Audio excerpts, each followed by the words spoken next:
Welcome back, YouTube. This is Dave Lucas with Injection Molding Skills and More.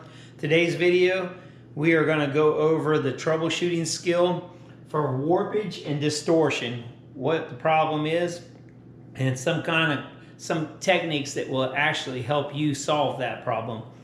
Going forward on my videos that I'm going to do that show you troubleshooting skills and stuff, I'm going to do like the classroom thing to where I have the whiteboard and I write all the stuff on the whiteboard for you guys so you can follow along. Some of the ideas that I have are not 100% all the way going to be right. This is me going over 30-something years of molding that I've done in my past.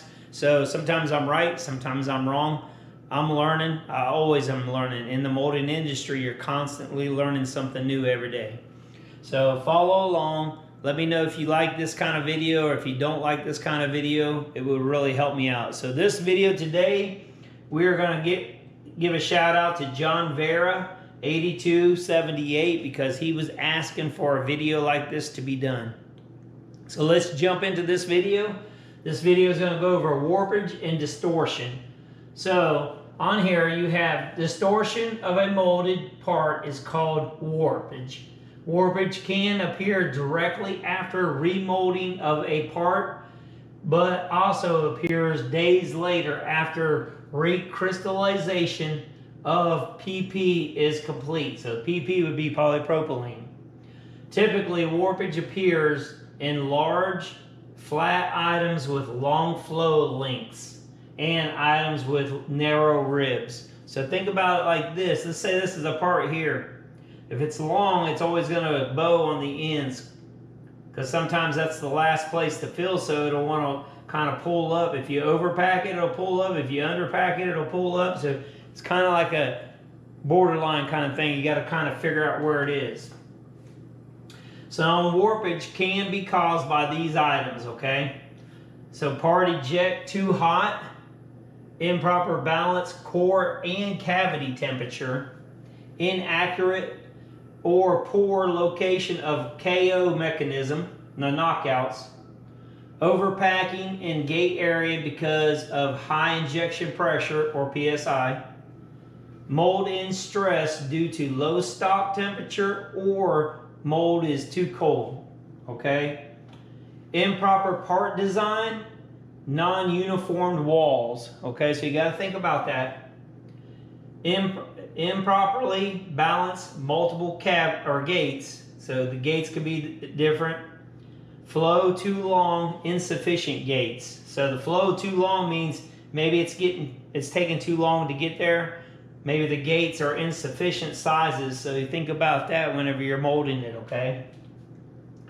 These are the 3 M's. So on the 3 M's, how I look at it is like this. These are things that you can look at on the machine side, the material side, and the mold side. Me personally, if I'm having a warpage issue, what I'm going to do first is I'm going to go ahead and do a fill only shot. So I'm going to fill the mold to about 95 to 98%. Then I'm going to see where that part is actually being short shotted on the ends. I'm going to take that part and see if it's warped itself first, lay it down. Then I'm going to add a little bit each time to it to make sure it's still the same on the hold pressure, just to see what happens if maybe I'm going up too high or whatever. We could do a gate freeze study on it to double check that to make sure we're not doing anything, but we'll go into that on another video. On this, what I would always say is what you want to do is you want to make one change. If that one change doesn't affect it, take that change back and then go make another change. These are some things that might help you. Decrease pack and hold pressure, decrease pack and hold time, increase cooling pause time, decrease screw back pressure, increase screw back pressure, increase barrel temperature, decrease barrel temperature, decrease ejector speed or the profile. So let's say you have a 5-stage profile or a 3-stage profile. Let's say you're filling in fast and then slowing down, or you're feeding in slow and then going a little faster, then slowing down. That profile might be wrong. You might have to adjust that and how you want it to be. Decrease clamp breakaway. So on the clamp breakaway, let's say your mold's closed. that breakaway is where it initialized opens. If you want it to barely crack open, go slow, then open fast. You don't want it to open real fast at the beginning because that breakaway could cause you warpage by pulling up the ends of the parts. Material. Use high melt index if possible. Okay, so think about that too. Your mold side. Increase mold temperature. Decrease mold temperature could be either one. You could have it too hot or you could have it too cold. It just depends. Check for balanced melt flow on multiple cavity tools. So multiple cavity tools like a family tool, or if it has all the same, like let's say it's a 4 cavity tool and you have that.